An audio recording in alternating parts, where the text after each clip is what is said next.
Hello YouTube viewers. This video is very important because it is going to talk about the occupation list and lots of myths around whether the occupation list for Australia is up for a change and how safe are your nominated occupations in terms of the skilled migration. So, first of all, let's get started with the news about the ANZSCO to be replaced with the OSCA, that is the Occupation Standard Classification Australia, on the 6th of December. Now, the Australia migration has been using the ANZSCO, which was jointly managed by the Australian Bureau of Statistics and Stats New Zealand for a very, very long time. Uh, my personal opinion is that this list was in some way redundant now. If you just go on to the internet, okay, just go with the example marketing specialist. If you Google marketing specialist ANZSCO ABS, it'll take you to a page that explains about this occupation. What is the minimum qualification required? What are the set of typical duties that a marketing professional performs? And interestingly, you'll notice something that says at least 5 years of relevant experience may substitute for the formal qualification.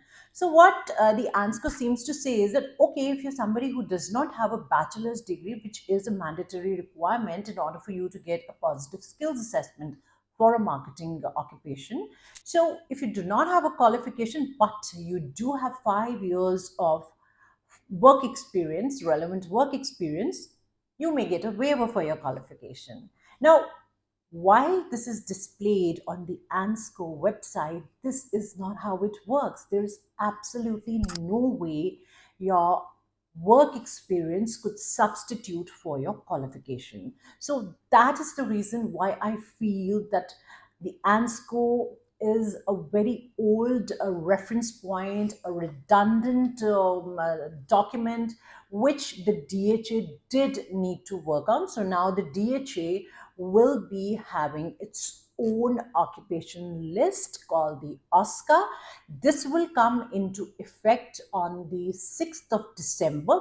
But having said that, the skills assessments being done by the various assessment bodies will still continue to be done under the ANZSCO code unless the DHA decides to formally replace the ANZSCO with the OSCA. Okay, so let me simplify this for you. The OSCA will be introduced on the 6th of December, but the skills assessments will continue to be in the and as per the ANZSCO format until the DHA replaces that with OSCA.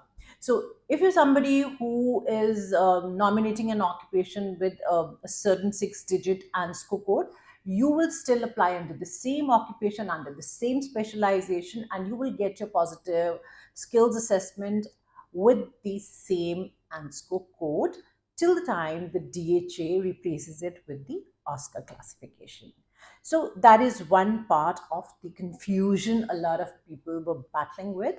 The other part is, now I do get some emails, I do get some calls where people say, for example, I am a private tutor and I do not think I stand any chances of being nominated or being eligible for skilled migration in times to come because I have researched online and the new CSOL, that is the core skilled occupation list that is being introduced, shows my occupation as an occupation which is on the confident off list. So CSOL, the core skilled occupation list that is being introduced, lists certain occupations and they have categorized the occupations in three categories.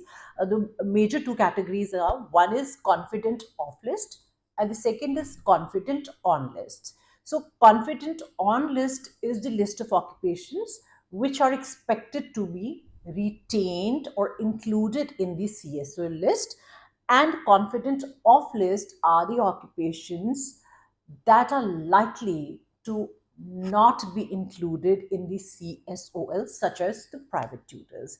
So people are kind of thinking that this is something that is going to hamper the chances of getting a skilled migration.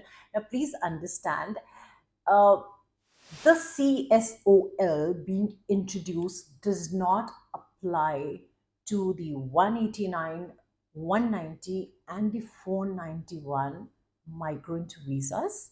The CSOL that is to be introduced only applies to the new visa created, which is called skills in demand visa, for which is a temporary employer sponsored migrant visa. It is a visa where an employer is sponsoring you. So the CSOL list does not replace the MLTSSL, the STSOL, or the ROL list.